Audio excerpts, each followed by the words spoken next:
If a creature makes it through your maze, it is called a leak. To make sure that you don't lose immediately, the extractor has a self-defense mechanism. Every blueprint also offers available tower locations at the extractor. Building a tower here to attack leaks will increase your chances of surviving.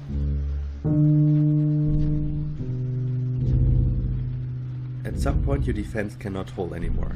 You will then see a display of how much energy you extracted minus what you paid for a blueprint. It will also show if you beat the mission or not. In the next video we will talk about the research system, how to unlock towers and what each tower is good for.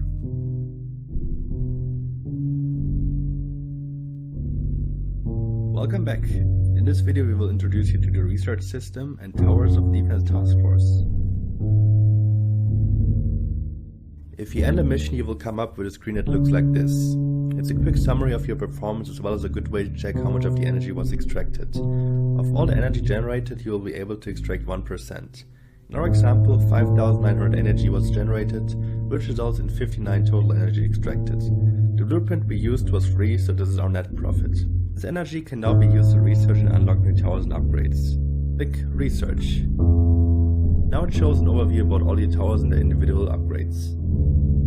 Every tower has 3 main upgrades. These are the ones that unlock the levels 1, 2, 3 for each of those towers. As you can see, 5 of them are not even researched. By default, machine gun, cannon, proton pulse, plasma beam and fire tower are unlocked. Each with level 1 only, so you will have to research the future levels. After you research level 3 for a specific tower, you gain access to the special upgrades, called boosts. Even when researched, you will still have to purchase them in-game to be used on a specific tower. The machine gun is the most basic tower in Defense Task Force. It features a continuous rate of fire at a low cost. This low cost is also the reason why the machine gun has problems scaling to late game. The boosts for machine gun towers level 3 feature a fast rotation speed, more damage and additional range.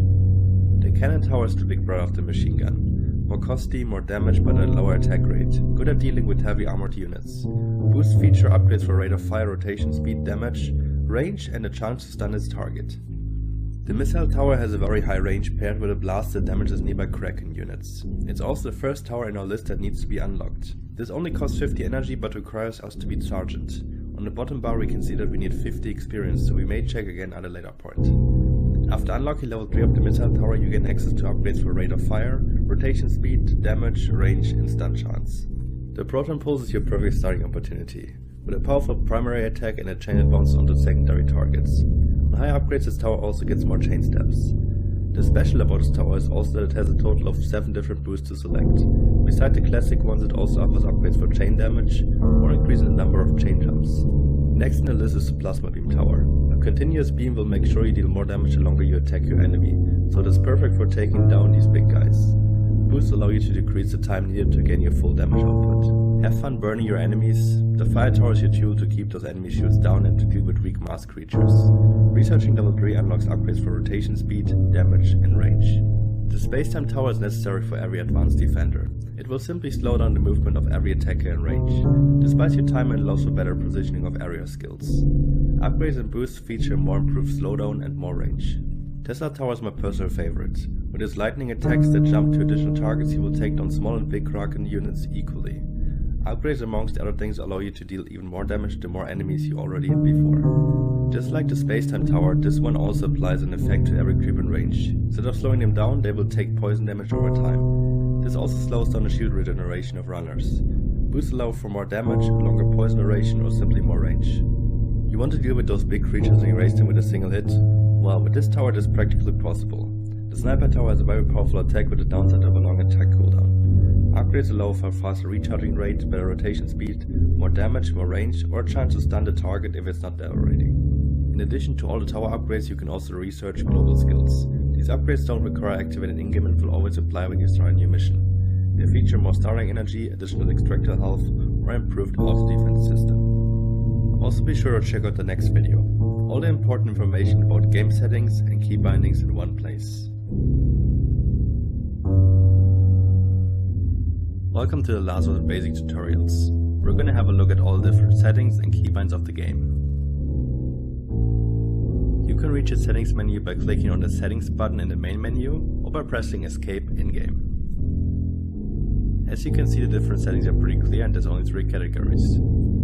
General settings cover audio output, weather and other settings. Music sets the volume of all the background music that is being played. As if X volume is for every effect that occurs in-game, be it a tower being placed, a tower attacking, or a creature being defeated. UI is everything that interacts with a menu, be it changing settings or selecting a specific tower. Tune all these settings to your liking. Weather settings change the appearance in-game. They can feature rain, snow, wind, or clouded skies. In addition, the volume of the weather can also be adjusted here. I personally have the weather deactivated for better visibility. The last setting for tooltips should stay activated. Even as an advanced player, I prefer to look up some additional info or stats from time to time. Graphic settings let you change the resolution and quality of the game. The settings for resolutions for performance 4:3, 16:9 and 16:10. The quality ranges from lowest to very high. Lower it to get a better performance. In addition, you can also switch to windowed or full screen mode here. In the input settings you can change your key bindings. Escape unselects the current item you were using. Page up and down changes the game speed. You can also use left or right click on the hourglass or arrows. See the in-game UI video for reference. The camera is being moved with the WASD keys, but you can assign this to the arrow keys if you are left-handed, for example. U and E rotate the camera, but you can also hold the right mouse button and move the camera around. Now onto the building hotkeys. To build a new platform, press X. The other towers are located on the keys from 1 to 0, meaning the machine gun tower uses the 1 and the sniper tower the 0. You can simply remember this by looking at the tower menu on the right and using a numpad since the towers are arranged in the same way. That's it for the basic tutorials for now, but don't worry, we will continue with advanced tutorials to get you a deeper insight into the game.